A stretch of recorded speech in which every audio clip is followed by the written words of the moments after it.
Thank you so much for joining DEPT Talks. We are going to spend a bit of time talking about the power of TikTok for fashion brands, and I'm really pleased to be joined today by ASOS's Global Creative Director, John Mooney.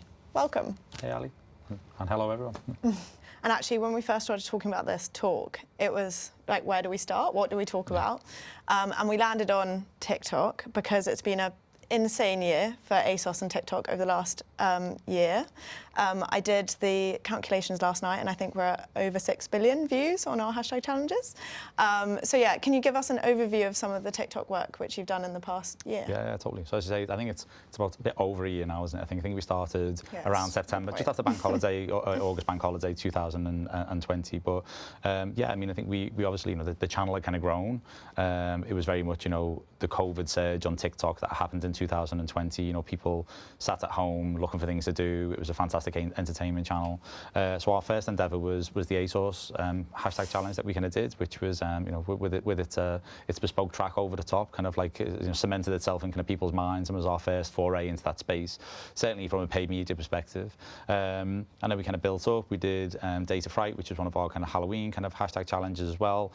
Fairly quickly, kind of straight into kind of Black Friday. Obviously, that kind of period of time build up to kind of to peak is quite intense. Quite a lot kind of going on. Obviously, not just on TikTok for us as well, but we had them kind of first kind of three, all with fantastic levels of success. I think that again, working with kind of you guys, the way that we kind of develop kind of the content as opposed to ads on that platform, knowing what kind of that audience, that community kind of wants, was definitely a lesson learned for us very, very early on.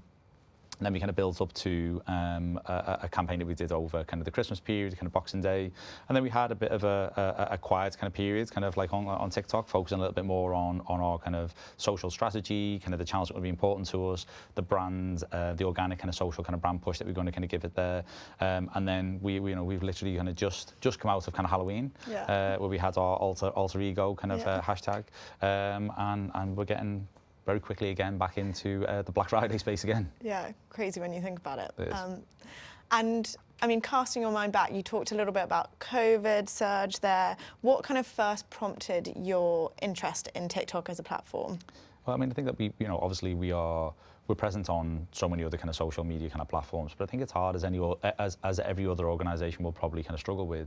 It's almost how you kind of like divide and kind of conquer. How do you actually kind of make sure you give each channel the focus it deserves and requires? I think we kept our eye on kind of TikTok to see how it was going to develop and how different of a platform it was compared to the other social media channels that we were currently on. But it was undeniably important. I think there was too much kind of chatter. There was too much fantastic kind of content being produced on there. But for us and ASOS's kind of personality, if ASOS could manifest itself as kind of like a human entity of some sort, it wants to have fun. I think that's kind of the key thing. I think we talk about this kind of, this joyfulness, this playfulness that we want to have in the way that we communicate with our audience. We don't want to take ourselves too serious, because I think there are too many players, too many competitor kind of brands, too many luxury brands in the space that are very serious, and that's absolutely kind of fine. I think that, some brands have to have that kind of that persona. But for us, we just like having fun, and we want to try and kind of, advocate with the audience that, if they're going to be going out on a Friday night and they're going to be having fun with their friends, then the experience of kind of like finding the inspiration from where your fashion kind of comes from should also be as joyful as that as well. So it was the fact that it kind of almost like helped push us into almost like the space that ASOS wanted to be in more than anything else. So that was the real reason behind it. Yeah, a bit more levity than the other platforms, potentially. Totally. And so I think you've kind of alluded to it a little bit there, but obviously loads of campaigns under your belt and really successful results, like beating benchmark almost every time. What do you think has driven the success of those campaigns? I think I alluded to before, but I think, and again, we have discussed this many a time, and if I'm honest, I now use it as my own language internally in the business. It's feel like I get that we have to produce ads, and I think in many circumstances when you're spending dollars, pounds, euros, and you're spending a lot of them on kind of campaigns, and it's that paid media focus. You talk internally within your organisation, and even when we're working with yourselves, at Byte, we're talking about creating advertisements, but the reality is that the advertisement, whatever channel it's on, whether it be on Instagram, Facebook, YouTube, more so on kind of TikTok, you're producing kind of content, you know, at the end of the day, and in many circumstances, that ad is getting in the way of that consumer actually seeing the things that they want to see, because you know, in many circumstances, you're targeting them and forcing kind of content on them. And I think that for me, the lesson learned very quickly with TikTok was that, you know, that community will not abide by very rigid advertising. They want to see something that actually feels more like an organic piece of kind of content, but you can maybe jam in that little bit more kind of brand, and you can build that narrative into it that little bit more. So I think that's where we kind of saw the success, because it didn't feel as if it was almost like, you know, a square peg in a round hole as the first thing you see, whether it be top view or hashtag. But gave us great opportunity to actually kind of slightly move away from traditional advertising, look at kind of the best practice on that kind of channel, look to see what, you know, was trending and working with that kind of community, because again, it is, whether it be a particular audio track, whether it be a particular kind of filter, a transition, etc. The trends that are there, you know, kind of TikTok has so much information and data at its disposal that, you know, using that and adding that a layer of kind of fun on top is I think where we found a success. Yeah, and interestingly, kind of what you alluded to there as well is ASOS have always used influencers in the largest sense of the world, and we always started with creators, which I think also helped. Definitely. Authenticity. Yeah.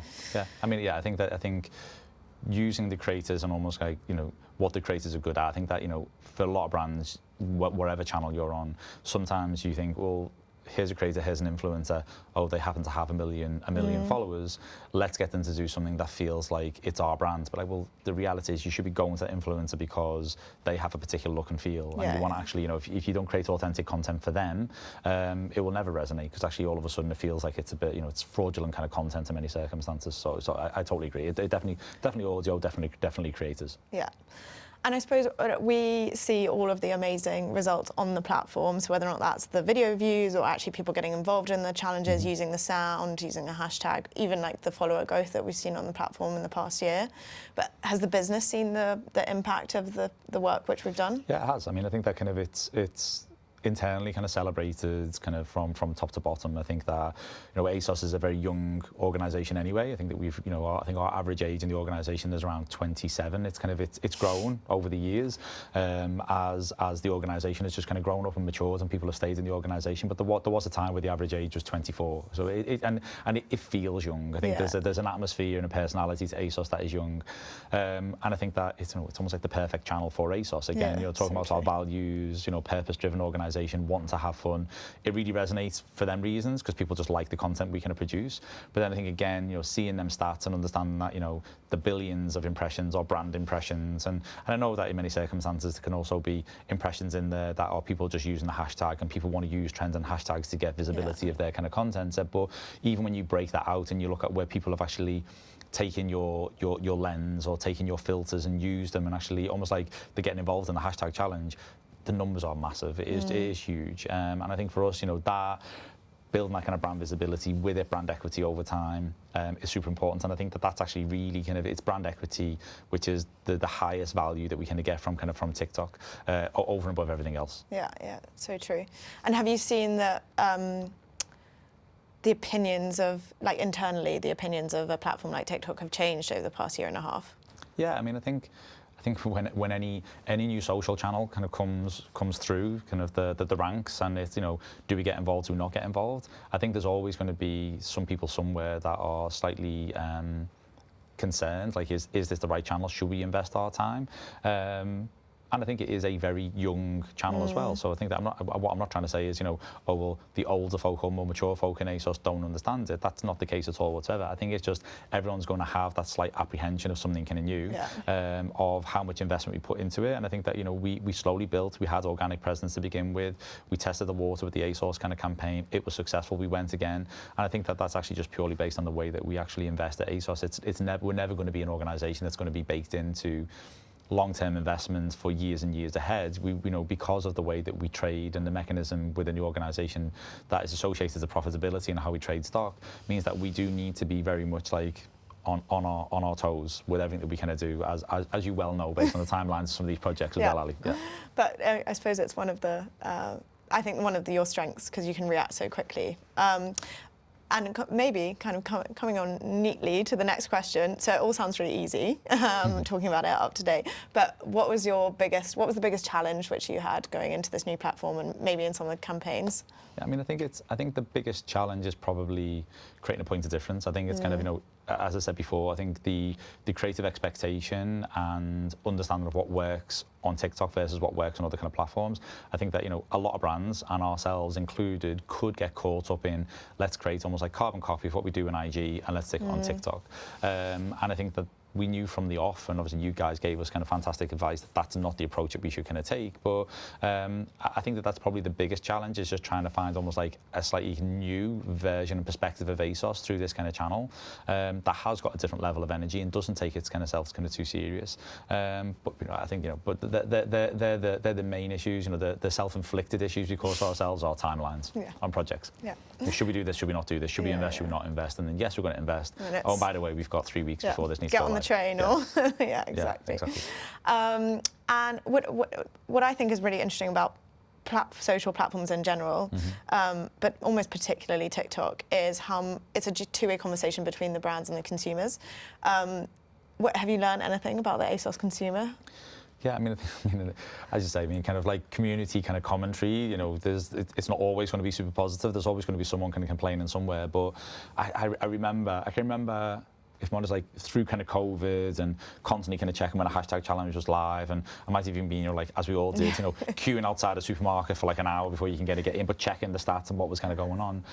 But, you know, as you kind of put a bit of kind of content live in the UK, or it's in the UK, but it's like, you know, it's early hours in the morning in the US, and it's the fact that the community are like, you know, why are we up at 2 a.m. kind of looking at kind of TikTok, and it's this, it gave me more of this perspective of the community around the globe, this 24-hour kind of perspective on kind of things. I think that they love us for the irreverence that we have and the playfulness we have, and I think we've discussed before, you know, when you've got colleagues in work who are hearing kids singing the ASOS song in the queue for the post office or something, wherever else.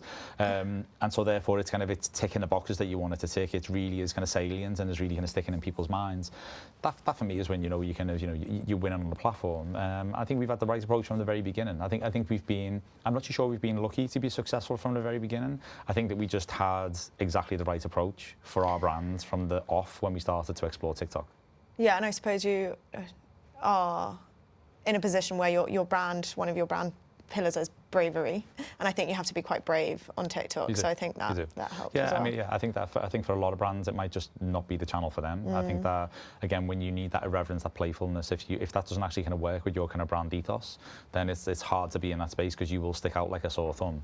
I've mentioned it before, but, you know, I see so many advertisers that almost look like they just hack up an existing ad from somewhere else and stick it into kind of the channel, sits there as a top view, and, you know, number one, it definitely hasn't been shot in vertical video format at 16:9 and being hacked up to be that format.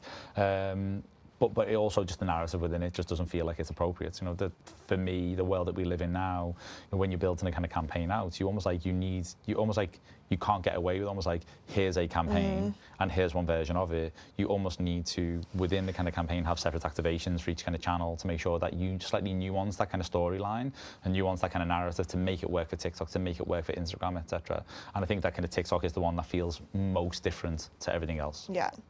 So that was a great piece of advice, actually, for brands wanting to get started. But do you have any others? So a brand that's loves the platform, can see the potential, but hasn't dipped its toe in yet. What would your advice be? I think that the success we've had is in using almost like the full stack of what TikTok owns and has available to you. You know, the media formats are changing, and I think that, you know, everything from a top view to a hashtag challenge to a one-day max to everything else that's kind of new and now that's in there. I think that the benefit we had was actually using the right kind of size and scale of all of the mix of the ad formats kind of together. I don't think we would have had the success if you'd have almost kind of skinny down our approach and just went with one and actually and not looked at that kind of media plan and how we plan it out. And I think that, you know, you know better than I do, Ali, but, you know, almost like having these like peaks and troughs within the kind of campaign planning. So you almost like you can hit the consumer and then it can slow off a little bit and you hit them again and it slows off again, just to make sure you kind of constantly kind of resonating in their minds and you're almost like ever present for a period of time. But I think there's that, so how you almost kind of plan how you use the ad formats. But then again, as I just said before, I think it's about, you know, almost like making sure that you are aware of the best practices for how content kind of works on kind of TikTok, thinking about it as content as opposed to ads, thinking about the creator kind of community, how you kind of bring them in, you know, that, you know, whether it be TikTok's kind of creator kind of marketplace and how you can utilize that, and again the data that them guys have got, because again, even from a creator and influencer perspective, there are people that are humongous on TikTok that are not humongous on the other channels, and again, that for me is just, it's the long and short of it. It shows the fact that certain content works on TikTok that doesn't work on other platforms. That's why they're so big there. But also, you know, the follower growth on these platforms, you know, your superstars on TikTok have just got hundreds of millions of eyeballs on them all the time. So you have to think about that.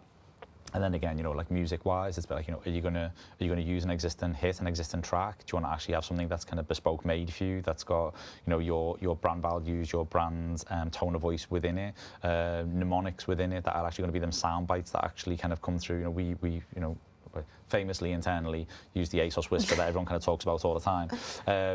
But I think that, you know, music, you know, the graphical application and how you kind of really, you know, not hammer home, but you do use best practice on the platform to make sure your kind of brand is front and center.